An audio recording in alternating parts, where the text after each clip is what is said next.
Okay, welcome to my channel of you.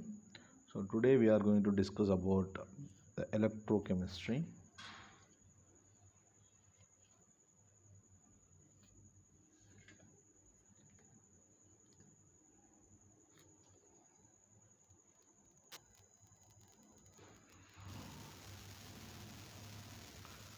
So today we are going to discuss about electrochemistry.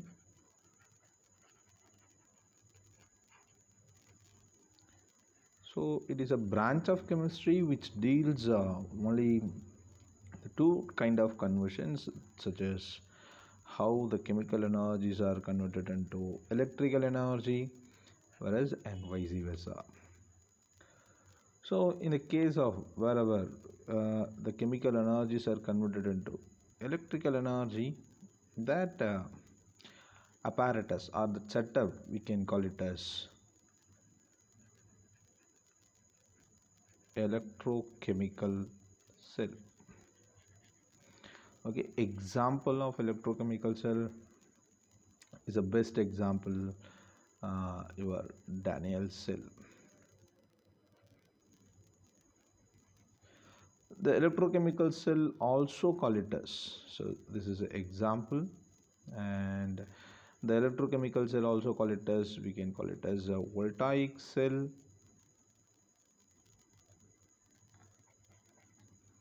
and we also call it as it is a galvanic cell. Okay,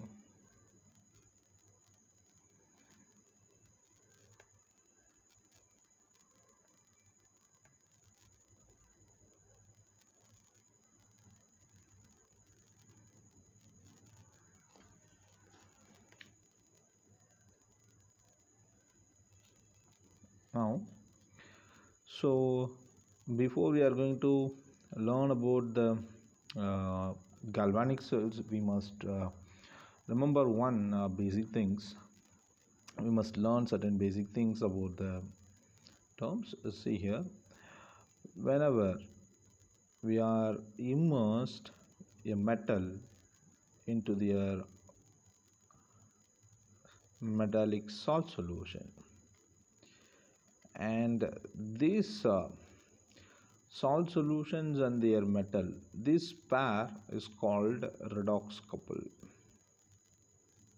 Redox couple, because within this redox couple there is a possibility of reduction reaction, as well as there is a possibility of oxidation reaction.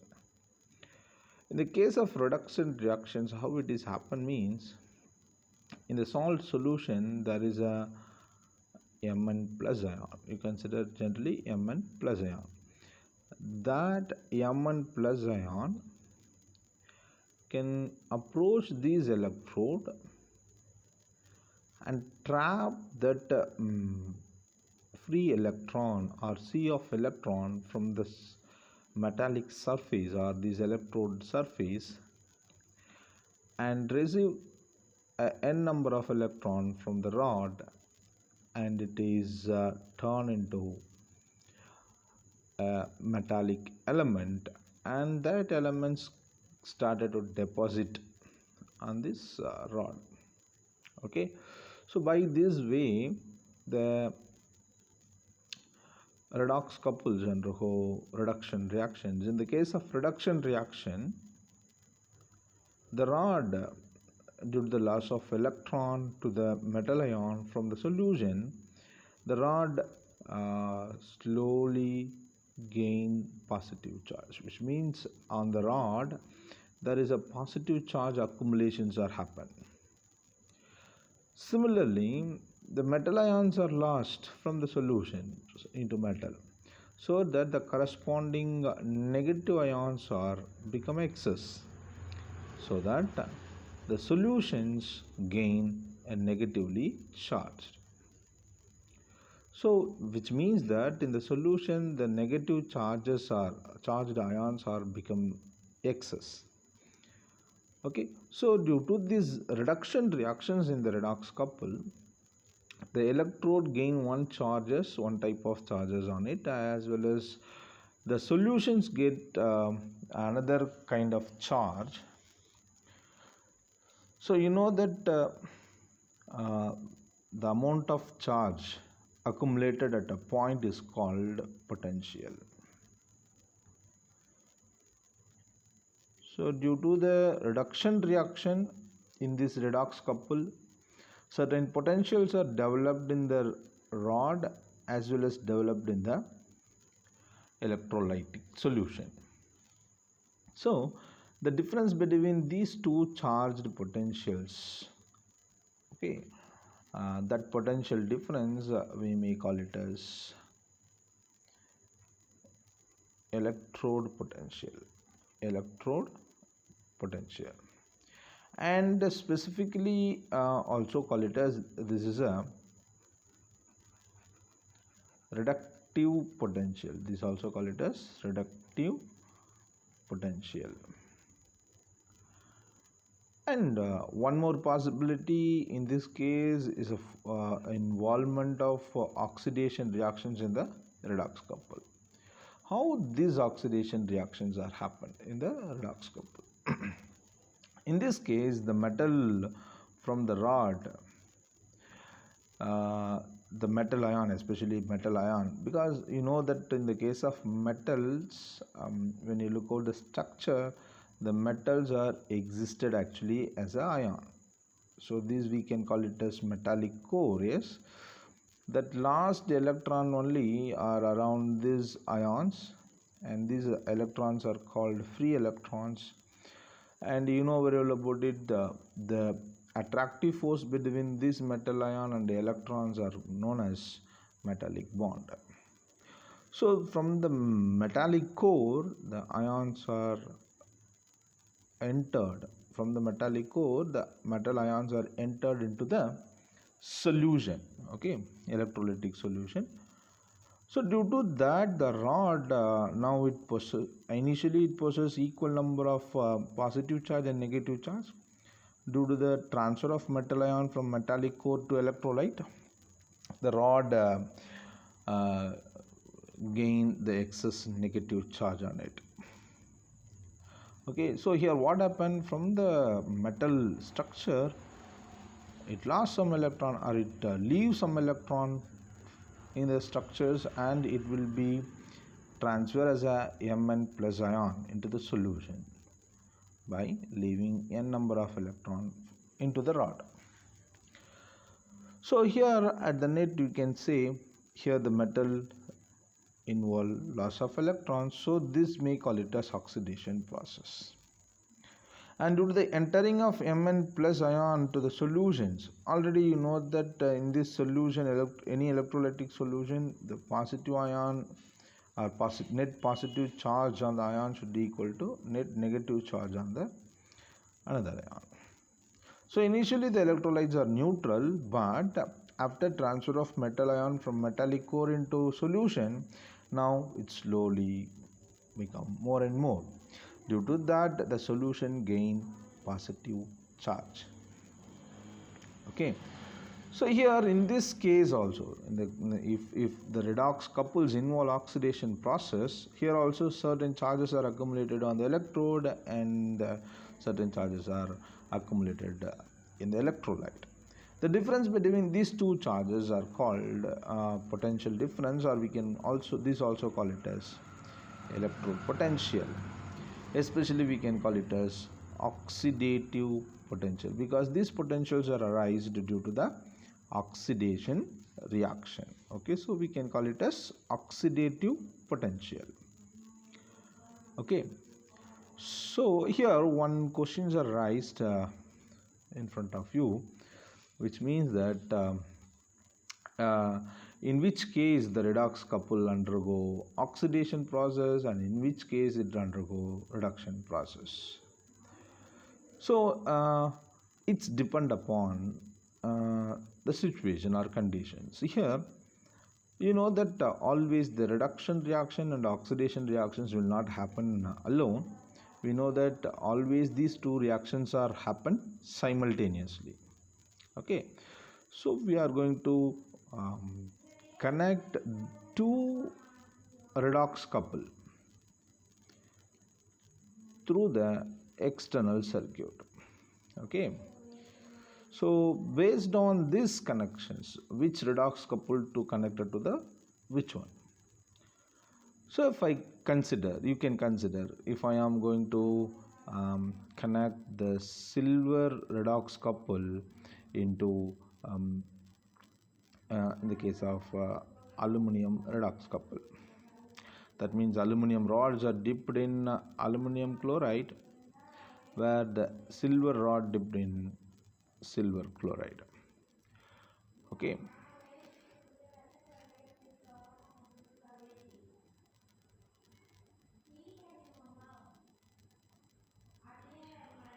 and see, you know the activity series, metal activity series, potassium and sodium, calcium, magnesium, uh, aluminum, zinc, iron, and so on is okay.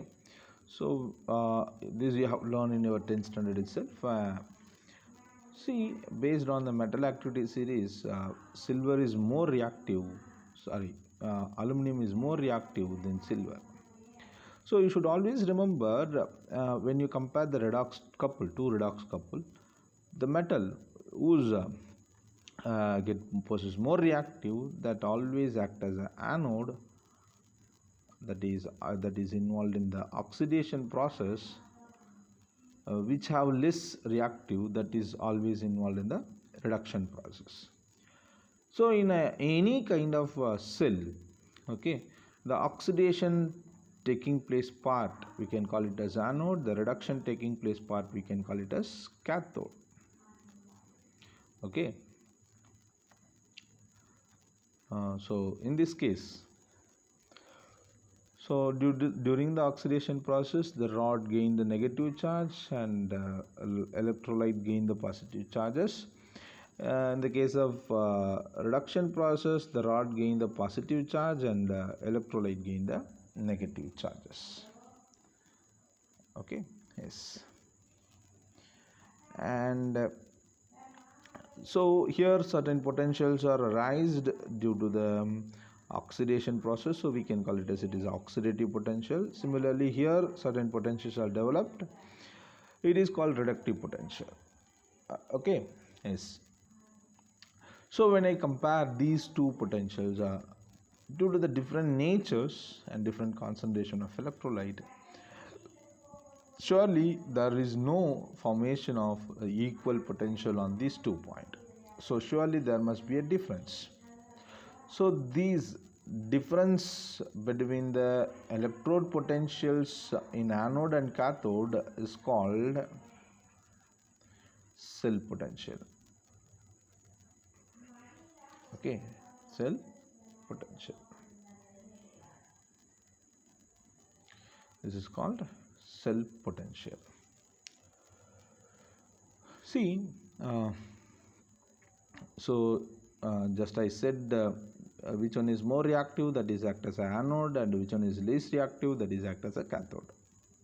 But however, there is no continuous oxidation reaction and continuous reduction reactions are taking place, because see, for example, if I am taking the oxidative redox couple, that means in a redox couple you can imagine it, the oxidation reactions are taking place. So I said no, in the oxidation reaction, what happened, the metal ion from the metallic core, it will be transferred to the electrolyte by leaving their electron into the rod. Okay, so due to that, this rod gain the negative charges, and these solutions gaining excess metal ion, due to that it gain the positive charges. If you can imagine it, the second metal ion from the metallic core, if it is tried to remove from the rod, but these negative charge already already certain negative charges are raised, no, due to the first metals are transferred. So that excess negative charge will restrict the further metal ion transfer. At the same time, the solution also have a positive charges. Okay, already certain extra positive charges are present. So this will not permit or will not allow the further excess positive charge enter to the solution. So what happened here? The accumulated charges on the electrode as well as on the in the electrolytic solution, this can restrict the further oxidation process in the oxidative redox couple. Similarly, when you consider the reduction redox couple, in that case okay, so the metal ion will receive the electron from the rod and it will be deposited as a metal. Okay, due to that the rod gain the positive charge because it loses some electrons from the sea of electron, and solution get negative charges because it loses some metal positive ion. So if we consider the second metal ion will approach the metal rod, this will not allow it because it already have positive charges excessively on it. So these excess positive charges will restrict the further reduction reaction, as well as this excess negative charges accumulated in the solutions also not allowing the further metal ion to move towards the electrode. So the excess charges formed on the rod as well as in the solutions in anodic redox couple as well as cathodic redox couples will restrict the further further oxidation reaction here and further reduction reaction here. Okay, so if a continuous oxidation and continuous reduction reactions are happen in an oxidative redox couple and reductive redox couple respectively, then only there is a continuous flow of electron. Okay, see, these problems are avoided, or these problems are become rectified by connecting these two electrode redox couple into through the external circuit. See, when these two electrodes are externally connected through the circuit, due to the positive charges here and due to the negative charges here, the excess electron will be moved towards the external through this external circuit and reaches the cathodic redox. Reductive redox couple, and it neutralizes the positive charges on the electrode. So here some electrons are moved, yes, so excess electrons are moved from this electrode. Due to that, the negative charges on this electrode also be neutralized. So what happened when we are connected these two off cell electrode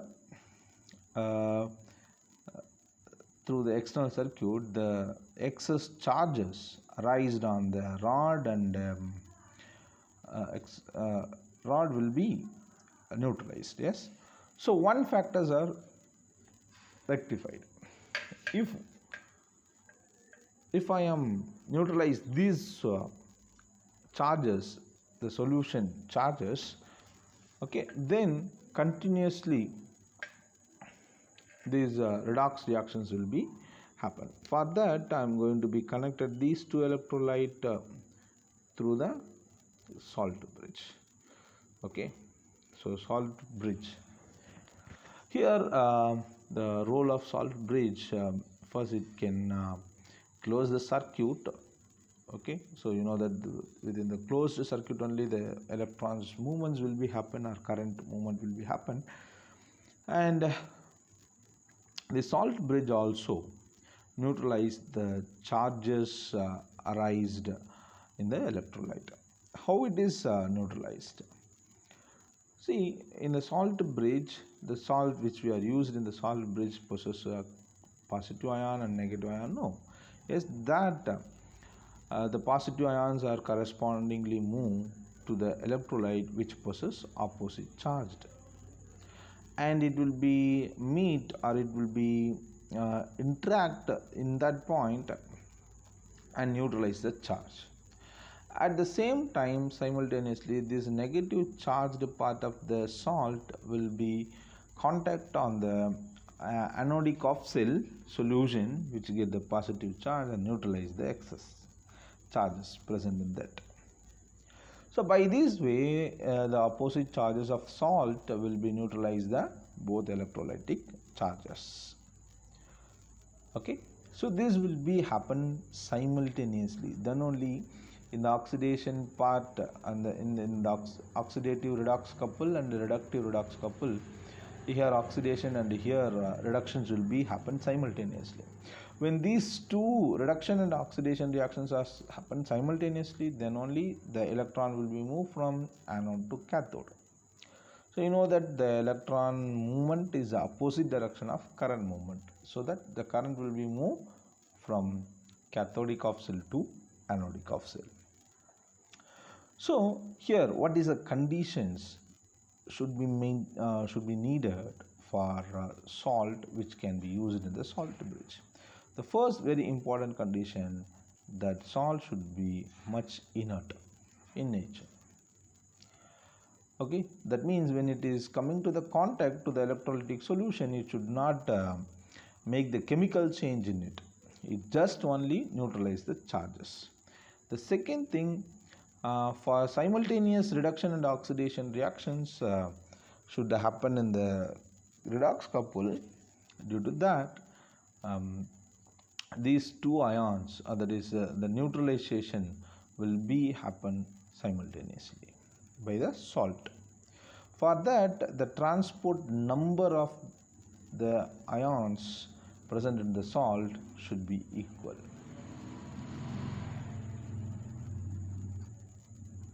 For transport number equalization, it required the similar charges between anion and cation. Okay, if the ion present in the salt bridge is similar in size, then the transport number will be become similar or equal. Okay, so thank you dear children. The remaining things we can see in the next class.